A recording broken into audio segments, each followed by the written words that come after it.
O segundo Web Encontro Vital para o Brasil foi organizado em comemoração aos 120 anos da entrega das primeiras ampolas de soro antiafídico à população brasileira por Vital Brasil, em 1901. Esse evento foi realizado pelo Instituto Vital Brasil, pela Rede Vital para o Brasil e pela Casa de Vital Brasil. Tivemos o apoio da Fundação de Amparo à Pesquisa Carlos Chagas Filho, a FAPERJ, do Estado do Rio de Janeiro.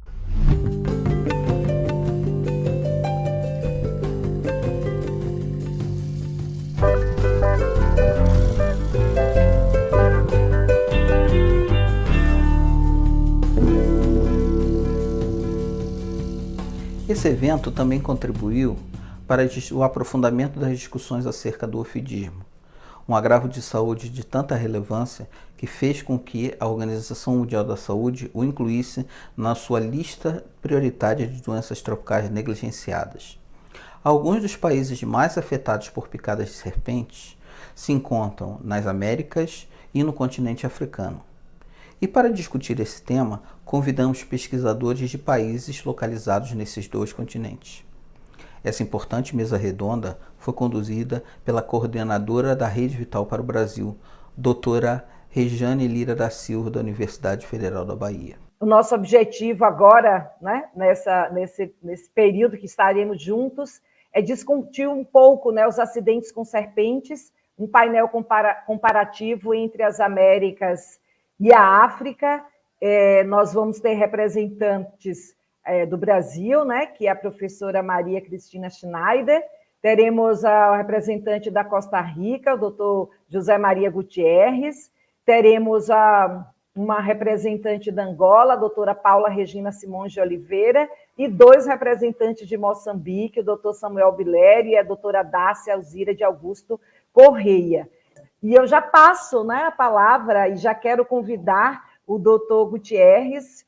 Tem uma vida toda dedicada, né, Gutierrez, ao estudo, à pesquisa e principalmente à cooperação com o Brasil, e esse artigo tão incrível que você publicou agora, né, essa cooperação de tantos anos com o Instituto Butantan. Então, Gutierrez, a palavra é sua. Muito obrigada pela sua presença. Muito obrigado, Rejane, a você, a Rede Vital para o Brasil.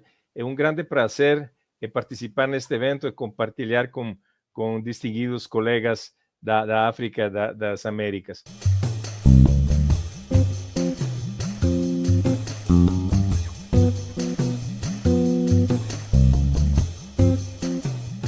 Este análisis es producto de un estudio que publicamos a donde hicimos una comparación entre Nigeria, Costa Rica y Sri Lanka en cuanto al envenenamiento por mordeduras de serpiente.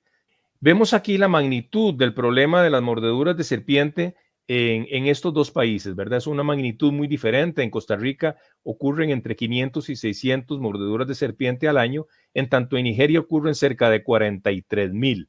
De manera que tenemos una dimensión del problema muy diferente, pero con características similares también entre ambos países. Las especies responsables de los accidentes, las especies que son clasificadas en la categoría 1 de la Organización Mundial de la Salud, en el caso de Costa Rica es la Botrops asper o terciopelo y la cascabel Crotalus. En el caso de Nigeria tenemos los vipéridos Vitis arietans, Vitis gabonica y X ocellatus, y los elápidos Dendroaspes jamesoni, Naya aye y Naya nigricolis. En cuanto al aspecto de la prevención y el trabajo en comunidades, en Costa Rica contamos, gracias a la colaboración del Instituto Clodomiro Picado y de otras organizaciones gubernamentales y no gubernamentales, con programas permanentes en comunidades de alto riesgo, comunidades rurales, comunidades indígenas. Se han desarrollado materiales específicos en comunidades indígenas, inclusive materiales impresos en lenguas indígenas en varias de las etnias indígenas que tenemos en Costa Rica. Este material divulgativo se distribuye ampliamente y se cuenta con el apoyo de los medios de comunicación y se hace un trabajo importante con comunidades. Estamos tratando de que este trabajo tenga una filosofía dialógica, de comunicación horizontal y de mutuo aprendizaje entre las personas de la universidad y el sistema de salud y las personas de las comunidades. Igualmente, en Nigeria, el Ministerio de Salud cuenta con un programa de ofidismo en el Departamento de Enfermedades Tropicales Desatendidas. Se hace un importante trabajo en comunidades en cuanto a distribución de material divulgativo y se ha desarrollado en los últimos años un ente llamado Nigerian Snakebite Research and Intervention Center, con apoyo de cooperación internacional, sobre todo de Inglaterra, que juega un papel importante en la difusión y divulgación de este tema. En cuanto al área de cooperación internacional, Costa Rica ha desarrollado una amplia red de cooperación, tanto en investigación como el desarrollo de antivenenos. También tenemos una participación muy fuerte en redes regionales en América Latina. En esto compartimos mucho con Brasil y otros países de la región. Actualmente participamos de una red llamada RELAPA, de laboratorios productores de antivenenos. Y luego hemos tenido como país una participación muy activa en las iniciativas de la Organización Mundial de la Salud para enfrentar este problema. En cuanto a Nigeria, como les mencioné anteriormente, existe un grupo llamado el Equitable Study Group, que se creó en los años 1990 para procurar el desarrollo de antivenenos. Gracias a ese proyecto se pudo desarrollar en colaboración con Inglaterra y Costa Rica antivenenos que se utilizan actualmente en Nigeria. De esta manera concluyo mi presentación y en este trabajo que publicamos insistimos en la importancia de hacer este tipo de análisis comparativos entre países a donde se detecten fortalezas y debilidades, de manera que se puedan afirmar las fortalezas y combatir las debilidades, especialmente a través de políticas de cooperación internacional.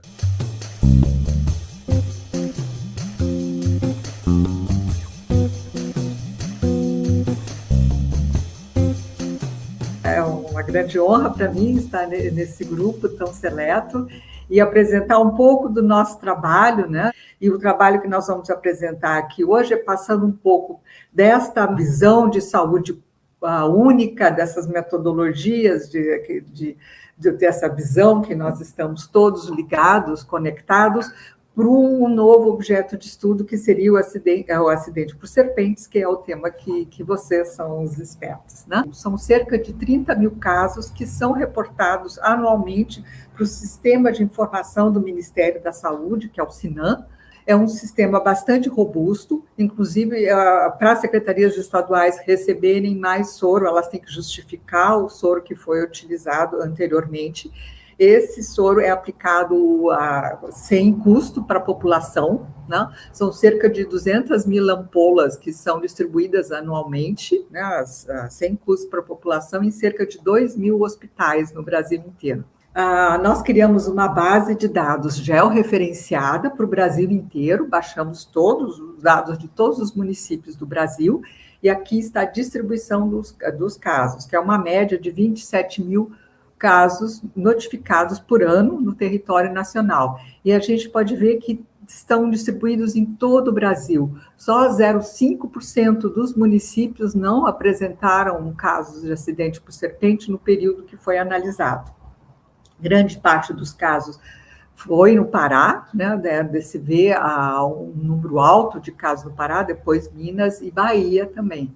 Essa figura dos clusters, pode-se ver toda essa área aqui vermelha, que são os cluster high, os aglomerados, né, que o município tem altas taxas e o município vizinho tem altas taxas. Toda a parte de região amazônica, e também tem a parte de Mata Atlântica, aqui no litoral do Espírito Santo, Rio de Janeiro.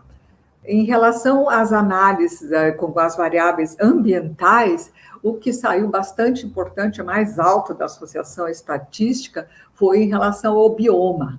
A área de floresta tropical ou subtropical, que é a parte verde aqui desse mapa, tem uma concentração muito grande de casos, né? Pode-se ver aqui no Pará, principalmente, uma concentração grande de casos, mas não só na região amazônica, tem também nas outras áreas do Brasil de floresta tropical, né? E 70% dos casos notificados naquele período estavam em área de floresta tropical ou subtropical, mas também é 60% do nosso território. Mas uma das associações mais interessantes desse estudo, eu poderia dizer que foi a parte de perda de floresta, tree loss. É uma variável que nós baixamos de uma universidade americana. Eles monitoram a perda de floresta no mundo inteiro, desde os anos 2000, e a gente vê nessa área aqui entre o Pará e o Maranhão, no norte do Brasil, uma área grande de desmatamento, e ali uma concentração grande de acidentes por serpentes.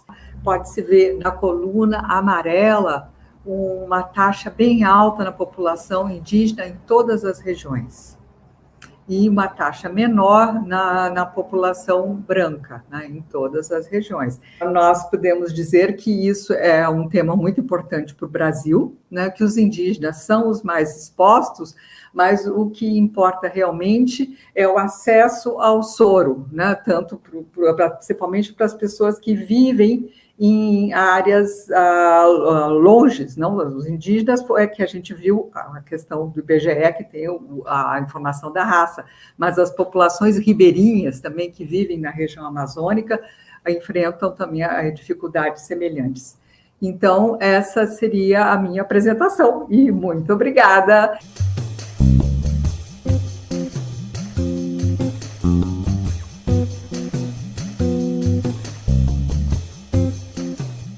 Eu tentei trazer um pouco a perspectiva não só das populações mais negligenciadas, os mais vulneráveis, mas também, por que não, o papel da vigilância em visibilizar esses acidentes que podem ser totalmente escamoteados perante os dados públicos sobre os acidentes por animais peçonhentos. O ofidismo, ou seja, o envenenamento causado por serpentes, ainda persiste tanto no Brasil quanto no mundo como um problema de saúde pública. Então, no Brasil, são notificados cerca de 29 mil acidentes a cada ano, perfazendo um coeficiente de incidência, ou seja, o risco que um brasileiro tem de ser picado é de 13,3 a cada 100 mil habitantes, e a letalidade é de 0,44%. É importante lembrar que essa letalidade tem importante variação regional, e que existem elementos macroestruturantes que vão ser determinantes para a ocorrência, para a gravidade, quiçá para o óbito, para o êxito letal do envenenamento ofídico. A incidência do país como um todo, homogeneizando o país, é de 13,9 a cada 100 mil habitantes, só que quando nós estratificamos isso por unidade federada, o que nós percebemos com muita clareza, inclusive nessa imagem, é que o risco de ser picado por serpente, obviamente, não é homogêneo na população. Esse valor médio não estaria neutralizando, homogeneizando atributos em relação à ocupação? Será que algumas ocupações não teriam risco aumentado? Não só os agropecs, quer dizer, os trabalhadores da agropecuária, que são classicamente os sujeitos mais acometidos pelo ofidismo, mas outras ocupações, talvez brigadistas, talvez militares. Será que não é interessante que eu observe o ofidismo sob essa perspectiva, dado que eu entendo que o trabalho, o exercício laboral pode colocar o sujeito em maior risco de ser picado? A população indígena também, será que está no maior risco do que a população que vive dentro de um grande centro urbano? Então, colocá-los em um mesmo grupo, será que representa o risco que essa fatia populacional, de fato, está submetido? Então, a gente pensar em um trabalhador que perde, em média, 22 anos da sua vida por um acidente que é evitável com EPI, por um acidente que é tratável com soro antiofídico, que é um insumo muito eficiente na neutralização do veneno circulante, é realmente uma atrocidade. Reforçando aquela ideia de que o acidente ofídico não pode ser considerado na mesma tônica do acidente em populações negligenciadas e vulneráveis, quando eu observo a letalidade de 2007 a 2015, eu percebo que o ofidismo na população em geral caiu. Ele era 0,44 em 2007, caiu para 0,36. Então, o risco de um sujeito da população em geral ser picado, evoluir para o óbito e morrer por essa picada, o risco caiu 18,7%.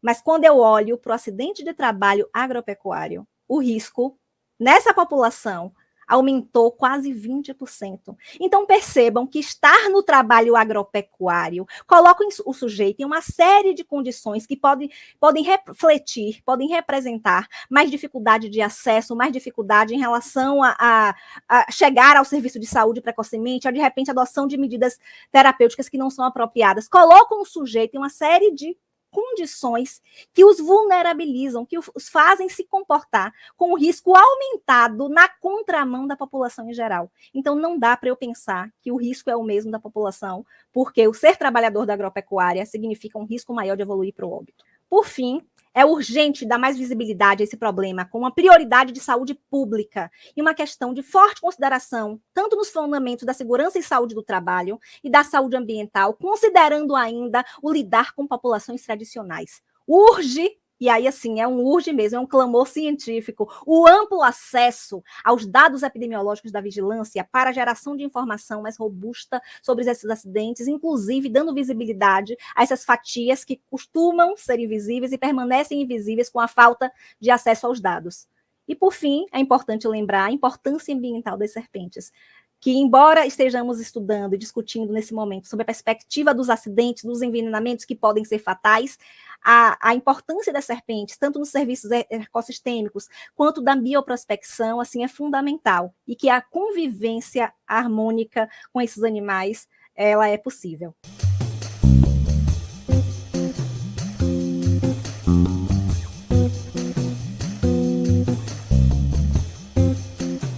Bom, então, nós falando neste painel, que seria um painel comparativo entre as Américas e a África, eu achei que seria mais produtivo partilhar aquilo que foi a contribuição do Brasil no desenvolvimento da soroterapia antiveneno para Angola, porque fazermos comparação vai-se fazer um pouco em termos do tipo de envenenamento que ocorre e do tipo de serpentes que existem entre Angola e Brasil, mas o foco vai estar mesmo nesta contribuição importante que o vosso país deu para que hoje pudéssemos dizer que temos um soro antiveneno para Angola. Os acidentes zoofídicos, eles representam um problema de saúde muito importante em Angola, constitui também uma séria condição médica e de emergência médico-cirúrgica frequente, e as complicações podem resultar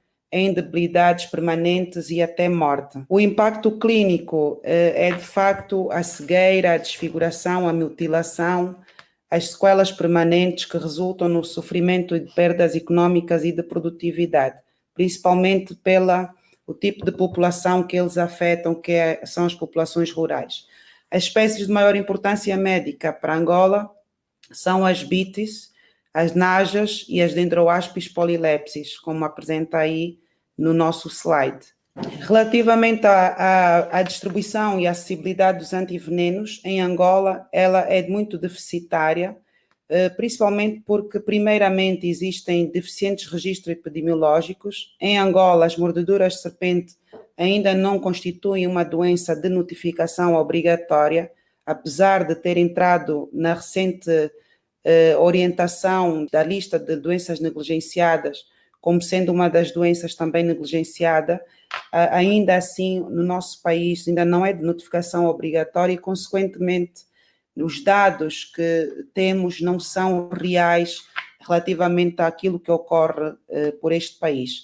Por todas estas razões, em novembro de 2014 assinou-se um protocolo entre o Cimetox, o Butantan e a Faculdade de Farmácia da Universidade do Porto para dar vazão a um estudo que culminou com a defesa do meu doutoramento em Ciências Farmacêuticas na especialidade de Toxicologia, para então fazermos o estudo dos venenos e envenenamentos de importância médica em Angola. Foi assim que no dia 15 de março de 2015 deu-se início a uma expedição que nós chamamos de Expedição Dala-Lutangila, que foi uma das etapas deste estudo sobre os venenos e envenenamentos por serpentes de importância médica, que culminou com a produção experimental do soro com o veneno de serpentes locais. Então temos aqui algumas imagens que foram desta expedição, que contou com o herpetologista Sávio Santana, do Instituto Butantan, que nos veio ensinar como captar serpentes, porque a ideia era nós produzirmos, portanto, estudar os venenos de serpentes de Angola e não de comprar num laboratório que venda venenos, mas sim estudar os venenos da nossa fauna e de diferentes regiões do país.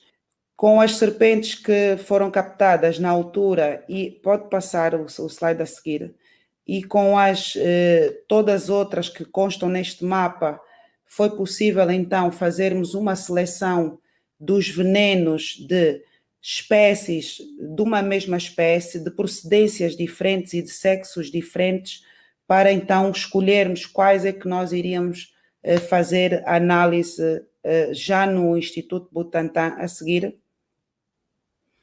Nós, nesta pesquisa feita até aqui, recomendamos, na altura, a generalização e aplicação do questionário validado a outras regiões de Angola, expandir a estratégia de prevenção da alalutangila para outras regiões do país, caracterizar bioquímica e imunogenicamente os venenos de outras espécies não estudadas em Angola, a seguir, aprofundar os estudos dos venenos utilizando outras técnicas laboratoriais, a obtenção do experimental do soro equino contra venenos, e nesta altura até já o temos, mas foi uma recomendação anterior, portanto, resultado dessa tese de doutoramento, e tornar as morduras de serpente uma doença de notificação obrigatória em Angola. Esta, finalmente, é uma luta realmente que tem estado a ser feita junto do nosso Ministério, e esperemos que este ano ainda se consiga ter resultados em relação à mesma.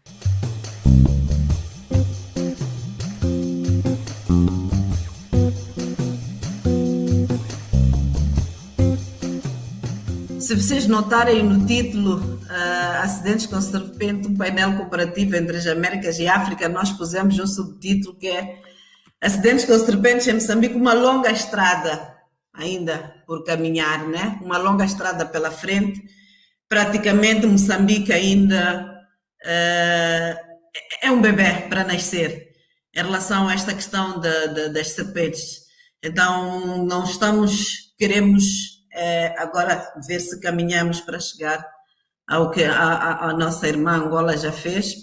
No grupo das serpentes citotóxicas, nós temos a Abites arietanis, no grupo das 13 mais venenosas, né? Porque temos outras, mas estas são aquelas que são consideradas as 13 mais chatas. A Abites gabónica, a Tratis bibroni, a Caus rombeatus. No grupo das Nádia, temos a Nádia moçâmica, a Nádia nigricollis, são todas serpentes citotóxicas. Depois temos as serpentes neurotóxicas, a Nádia anulífera, a Nádia belanoleca, as mambas, né? A mamba negra, Dendraço polylepsi, e a mamba verde. E temos serpentes hemotóxicas também, como a Disfole dos tipos, a Teletornis capecis, a Teletornis os ambaricos, uma nova espécie que foi identificada há pouco tempo para Moçambique. Este slide é para tentar mostrar uma modelagem, um mapeamento em termos de distribuição de serpentes ao nível do país e a modelagem em termos de picadas. Então, sendo as partes verdes as que menos serpentes têm, menos picadas, e as partes marcadas a vermelha são as mais graves em termos de picadas de serpente. Então, a notificação por picada de serpente ainda não é obrigatória, a mesma situação que tem Angola, e aparece incluída dentro das mordidas, e por isso ainda não há dados que, digamos, oficiais que nos digam quais são, de facto, a situação de picadas. Então, não há dados agregados, não há um mapeamento estatístico ainda que nos possa dizer que, olha, o país está nesta situação, mas o que temos em termos de relatos extraoficiais mostra que, de facto, a incidência de picadas por serpentes é muito grande. Os acidentes, a política instituída é que os acidentes são imediatamente levados para o hospital. A pessoa de atendimento, quando houver um médico cirurgião, é o médico cirurgião, mas a maior parte das picadas, como nós sabemos, é na zona rural, então, de facto, o atendimento ainda é deficitário, e também a quantidade de pessoas que chega ao hospital é muito pouca.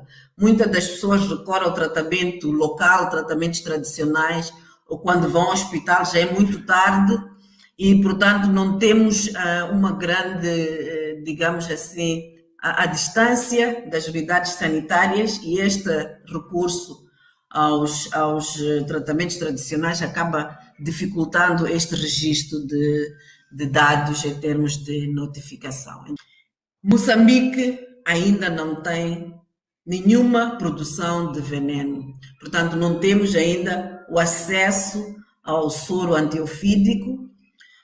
Houve um tempo que algumas doses para o meio rural eram compradas pelo sistema de saúde, mas isso já foi há anos e neste momento não há acesso a soro antiofídico. Tivemos um pouco da colaboração com o Instituto Butantan, um início de colaboração com o Instituto Butantan, e avançou uma fase em que agradecemos bastante. Foi uma iniciativa, uma inspiração do professor Virmal Dias da Silva, e que ele veio a Moçambique, já veio umas 3 vezes a Moçambique, trabalhou com os nossos colegas na Faculdade de Veterinária. Tivemos algumas formações em termos de imunoquímica a nível da Faculdade de Veterinária. Tivemos 2 colegas também que estiveram no Brasil, no Instituto Butantan, para ver a questão de captura, manutenção, reprodução, toda a coleta, extração de venenos a nível do Brasil. E tivemos outro colega que esteve no laboratório de imunoquímica também a fazer um pequeno estágio, mas de facto, em termos de avanço de produção local, das expedições a nível local, ainda não tivemos nenhum avanço nesse sentido, e é um dos próximos passos que nós gostaríamos que conseguíssemos uma segunda fase.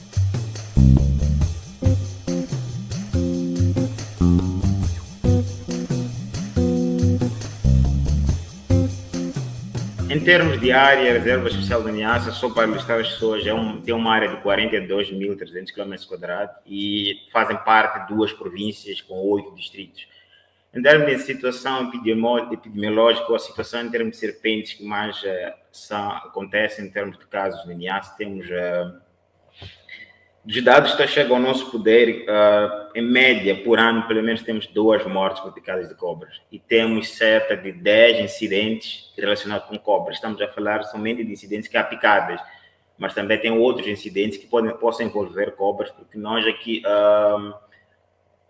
por ser área de conservação, estamos a considerar os incidentes como de cobras ou outros animais que são colocados na área de conflito ou uma fauna bravia. Nós estamos a colocar como fossem doenças, então, por isso não temos uma base de dados parecida com o que os serviços provinciais ou os serviços distritais de saúde possam ter.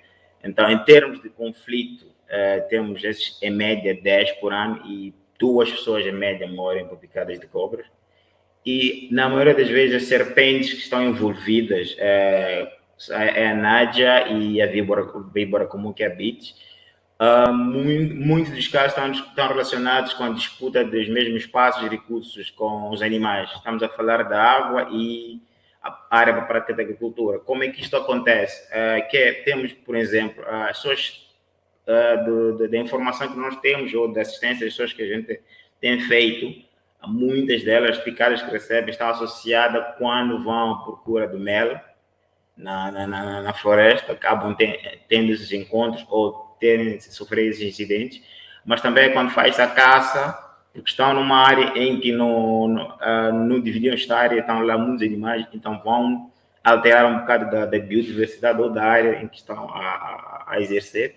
Temos o corte de capim, há situações que as pessoas cortam o capim ou lenha, e às vezes a cobra está lá junta com um tronco que traz em casa, ou é picada na hora ou é picada em casa. Mas também tem outra coisa que é um bocado controverso, há situações que as queimadas aqui acabam reduzindo as picadas por cobras, mas há situações com queimadas que são feitas em que obrigam as serpentes a correrem para se esconder dentro das casas das pessoas. O que a gente faz é, em caso de incidentes, a gente sempre leva a pessoa para o posto de saúde, depois é que faz o assessment, que é uma pequena investigação feita por uma equipe multissetorial, muitas vezes, por pessoal da saúde e da reserva e com as comunidades, para perceber como é que aconteceu o incidente, se foi cobra de verdade, como é que era esta cobra, em que situação essa pessoa foi picada com a cobra. Muitas pessoas no Brasil não sabem que